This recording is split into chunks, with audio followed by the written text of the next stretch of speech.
ഇതുവരെയും പഠിച്ചു തുടങ്ങാത്ത വിദ്യാർത്ഥികളോടാണ്. നിങ്ങൾ ഇനി ആരെ കാത്തിക്കുക? വേണമെങ്കിൽ പഠിച്ചു തുടങ്ങിക്കോളി. വെറുതെ കുറേ ടോപ്പായിക്കാണ്ട് പഠിക്കാതെ നടന്നിട്ടൊന്നും ഒരു കാര്യമില്ല. ഉള്ളത് പറയാലോ. ലാസ്റ്റ് പിന്നെ മാർക്ക് കുറഞ്ഞിട്ട് കണ വർത്താനം പറഞ്ഞിട്ടൊന്നും കാര്യം ഉണ്ടാവില്ല. അപ്പോൾ ഓണപരീക്ഷ ഓഗസ്റ്റ് 20-നാണ്. ഇപ്പോൾ ഓൾറെഡി ജൂലൈ 20 കഴിഞ്ഞു. ഇനി കുറേ ദിവസം ഉണ്ടെന്നൊന്നും വിചാരിക്കേണ്ട. ഇനി ആകെ വിരലിലെണ്ണാവുന്ന ദിവസങ്ങൾ മാത്രമേ ഉള്ളൂ. ഒരു മാസം പോലും ഇനി തികച്ചില്ല. നിങ്ങൾ എണ്ണി നോക്കിക്കോളി, ഒരു മാസം തികച്ചുണ്ടാവില്ല. അപ്പോൾ സ്വാഭാവികമായിട്ടും എന്ത് ചെയ്യുക? പഠിച്ചു തുടങ്ങുക. ഇനി ആരും കാത്തു നിൽക്കണ്ട. കാരണം ഓണപരീക്ഷയ്ക്ക് പഠിച്ചു കഴിഞ്ഞാൽ 3 ബെനിഫിറ്റാണ്. അതിൽ ഒന്നാമത്തെ ബെനിഫിറ്റ്, നിങ്ങൾ ഓണപരീക്ഷയ്ക്ക് പഠിച്ച് നിങ്ങൾക്ക് നല്ല മാർക്ക് ഉണ്ടായി കഴിഞ്ഞാൽ സ്വാഭാവികമായിട്ടും നിങ്ങൾക്കൊരു കോൺഫിഡൻസ് ഉണ്ടാവും. അതായത് ഞാൻ അടിപൊളിയാണ്, ഞാൻ സൂപ്പറാണ്, എനിക്കൊന്നും കൂടി പഠിക്കാൻ പറ്റും. ആ ഒരു സെൽഫ് എസ്റ്റീം വരും. അപ്പോൾ അത് നമ്മൾക്ക് എന്ത് ചെയ്യാൻ പറ്റും?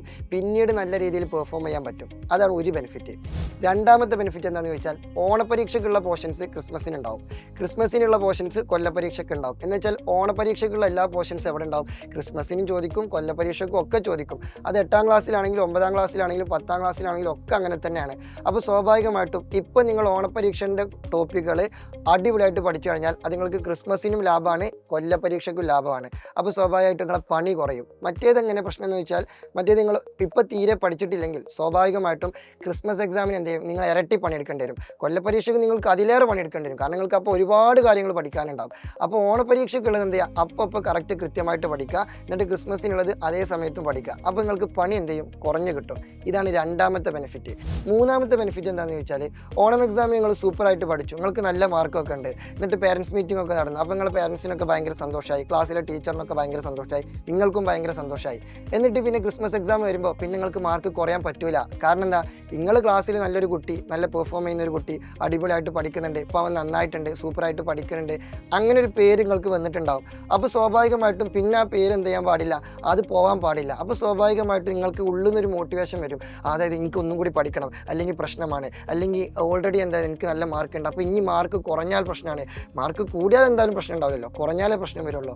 അപ്പോൾ സ്വാഭാവികമായിട്ടും എന്ത് ചെയ്യും? നിങ്ങൾക്ക് ഉള്ളിൽ നിന്നൊരു മോട്ടിവേഷൻ വരും. അപ്പോൾ എങ്ങനെ നോക്കിയാലും മൊത്തത്തിൽ എന്താണ്? ലാഭമാണ്. അപ്പോൾ സൂപ്പറായിട്ട് പഠിക്കുക. അല്ലാതെ ഇനി വെറുതെ സമയമൊന്നുമില്ല സാർ, ഇനി പഠിക്കാൻ ഭയങ്കര ബുദ്ധിമുട്ടാണ്, അങ്ങോട്ടാണ് ഇങ്ങോട്ടാണ്, മറന്നു പോകും. മനുഷ്യന്മാരല്ലേ, എല്ലാവരും മറന്നു പോകും. അല്ല നമ്മൾ ചാറ്റ് GPT AI റോബോട്ടിക്സ് ഒന്നും അല്ലല്ലോ. അപ്പോൾ സ്വാഭാവികമായിട്ടും മറന്നു പോകും. അപ്പോൾ വീണ്ടും എന്ത് ചെയ്യുക? റിപ്പീറ്റ് ചെയ്ത് ഉഷാറായിട്ട് പിന്നെയും അടിപൊളിയായിട്ട് പഠിക്കുക. അങ്ങനെ തന്നെയാണ് പഠിക്കേണ്ടത്. പിന്നെ ഇനിയും ബോധം വെക്കാത്ത ആരെങ്കിലുമൊക്കെ ഉണ്ടെന്നുണ്ടെങ്കിൽ ജസ്റ്റ് ഒരു ഡോറ് തുറന്നിട്ട് കണ്ണാടിൻ്റെ മുന്നിൽ പോയിട്ട് നിൽക്കുക. എന്നിട്ട് എന്ത് ചെയ്യുക? ഡോർ അടക്കുക. എന്നിട്ട് സ്വന്തം എന്ത് ചെയ്യുക? സ്വന്തം 2 കുറ്റം പറയുക. എന്താടാ ഈ പഠിക്കാത്തത്, എടാ നന്നാവടാന്ന് പറഞ്ഞിട്ട് സ്വന്തം എന്ത് ചെയ്യുക? ജസ്റ്റ് കുറ്റം പറഞ്ഞു കഴിഞ്ഞാൽ ഒരു മോട്ടിവേഷൻ വരും.